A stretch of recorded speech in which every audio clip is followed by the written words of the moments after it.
There comes a time in your life where you realize everything is your fault. That time is now. Everything in your life is your fault. Oh, but Kerwin, you don't understand. My mum, my dad, my sister, I don't give a fuck what your story is. What I do know is everything is your fault. And the sooner you realize that, the sooner you take your power back. Because those of you who've been spending your lives blaming everyone else for your situation, all you've been doing is giving away your power. It's time to take the power back.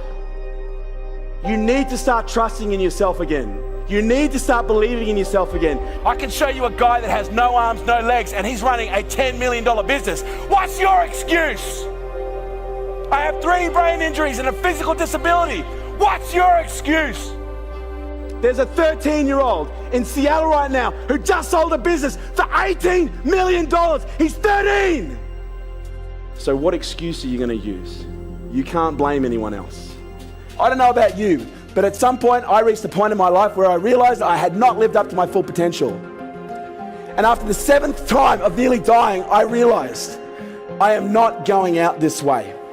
I'm not going to be that guy. What I want you to do is prove that something is possible that you never thought was.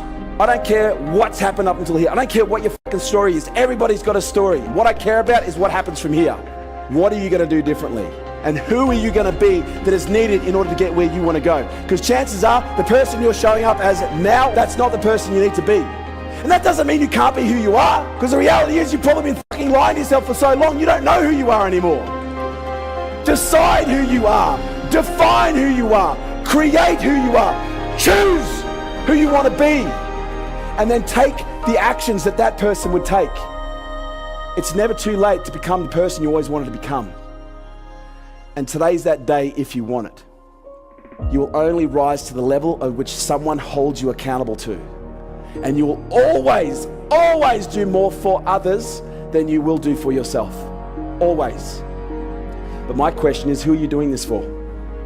If you need to do it for your kids, do it for your fucking kids. Set the example. Your nieces, your nephews, other friends' children, they're all looking at you. And they're going, oh, I either want to be like them one day, or Jesus Christ, I hope I don't grow up and end up like that. Be the example that you want to set for the world.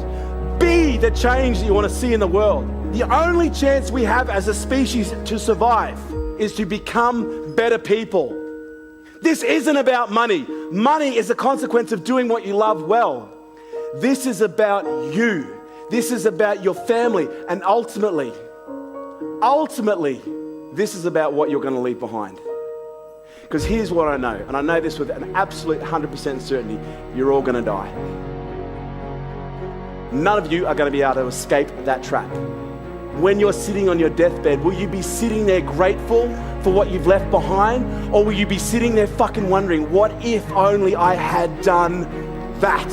What if only I had played a bigger game?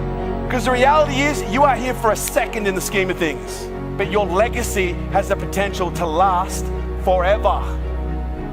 But there is one thing I need you to know. This doesn't have to be a lonely journey. There is nothing wrong with you. You are completely fine the way that you are. Your difference is what makes you great. And you will realize how beautiful you really are when you're surrounded by others who are just like you. There's an old saying, you can lead a horse to water, but you can't make it. It's time to have a drink.